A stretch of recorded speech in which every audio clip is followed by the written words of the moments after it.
I forgot to check which side is supposed to be the front side. Whoops.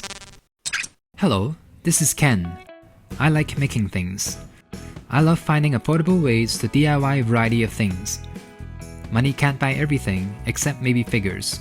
I love collecting figures and recreating iconic scenes. Every figure deserves to shine on my display.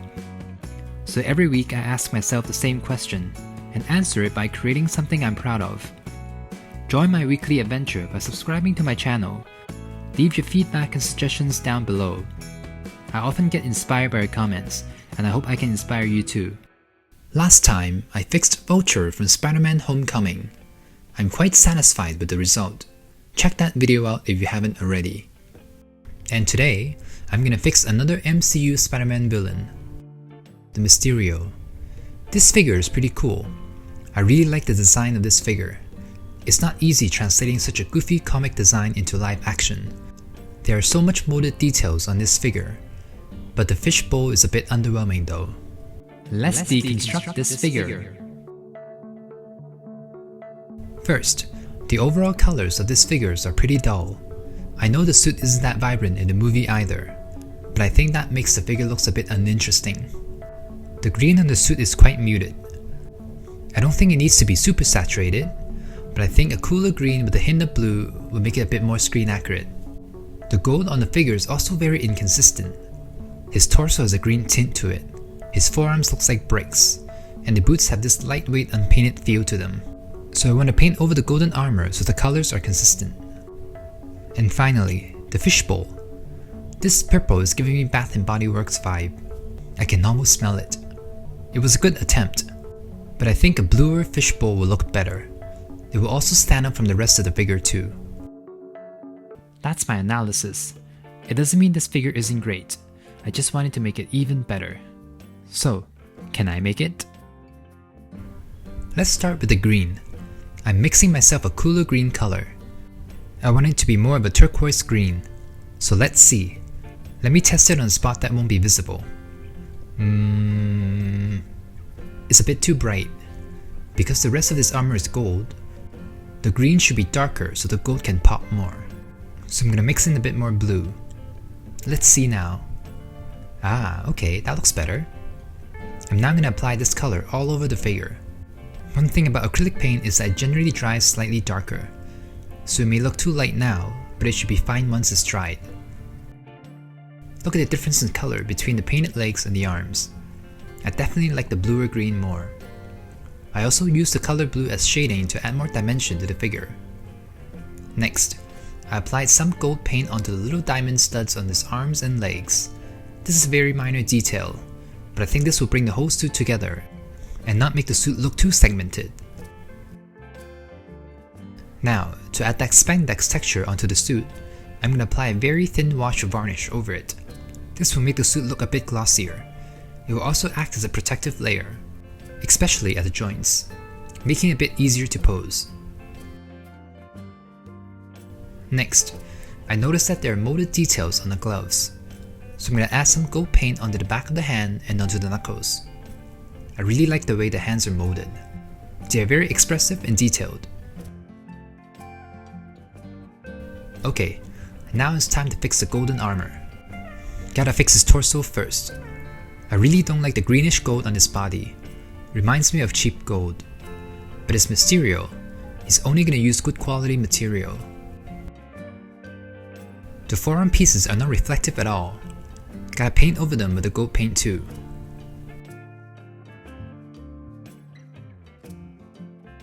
As for his boots, I'm gonna paint over them with the gold first, just to make the colors match with the rest of the figure. Alright, a couple of layers later, everything matches now. But now it's too squeaky clean, so I'm gonna add some shading back in, and add more weight to the gold. I'm adding a bit of brown to it so it dulls it down slightly.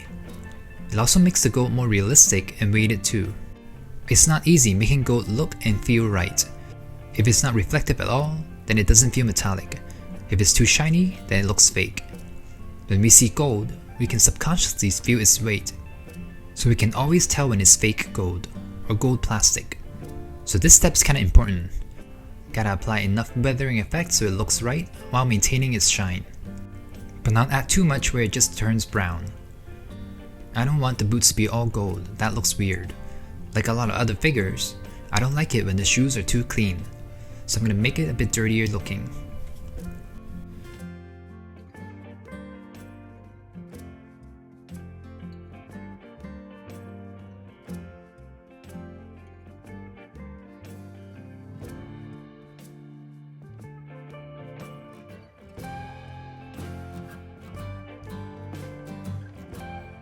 Okay, this next step is not a must, but I really want to add the light up effects.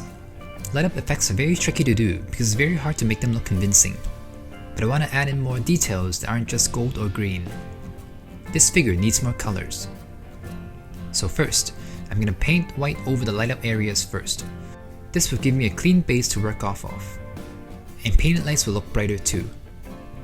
I originally was only going to do the lights on his body, but there are molded details for all the light up effects on his arms and legs, so I decided to add all the fake lights on his arms and legs too. The lights on his chest are the most crucial. I need to paint them off screen, close to my face to keep the lines straight and clean. As for the actual lights, I'm going to use a light blue with a touch of light green to mix myself a light turquoise color, and I'm going to apply it all over the white. I don't know if there's a proper technique for this, but I'm applying this color with a wet brush. This will make the paint stick to the edges, giving it more of a glowing effect. But the problem is that it's very difficult to control. It's all up to fate. Let's hold our breath and hope it works.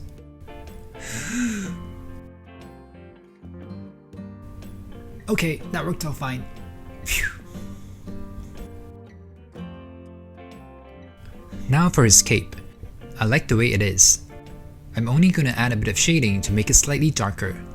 This material is not that paint friendly, but with enough patience, the paint will eventually stick. And finally, the fishbowl. I like the iridescent effect on this helmet. It's just not the right look for Mysterio.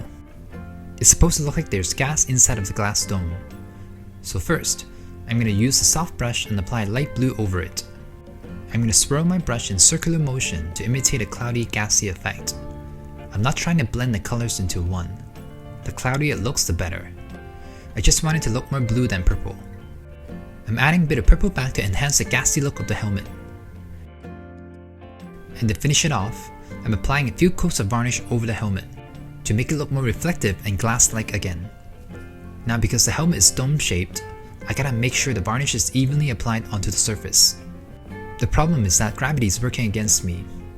I gotta apply enough varnish to cover the entire dome, but also make sure there's not too much buildup at the bottom. And I gotta work fast. Once the varnish starts drying, I won't be able to smooth things out.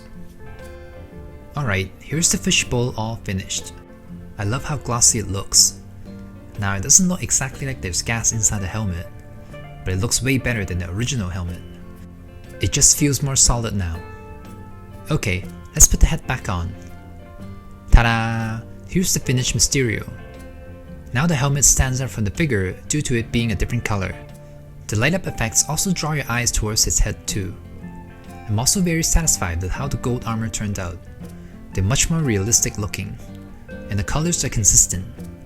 The figure overall now just looks less dull while still maintaining its screen accuracy. Okay, the helmet may not be exactly screen accurate, but I just love the way it looks. The rich marble-like colors look so good. It makes the figure look a bit more high-end. The light-up effects turned out great too. At a glance, they're quite convincing. What do you think? Do you like what I've done? Let me know down below. I'm a bit shocked at how solid the final figure looks. You know how certain figures just look very light-weighted, but not Mysterio. He doesn't look like a Marvel Legends figure anymore. He looks like a much bigger statue. Okay, let's end this with a photo shoot. Okay, I have to admit, I wasn't that big of a fan of this figure originally, but this figure is growing on me. There's just something different about the way he looks now that makes me like him so much more. Maybe it's how much heavier the figure looks now. The suit of armor looks quite believable. Oh, and this figure is quite easy to balance.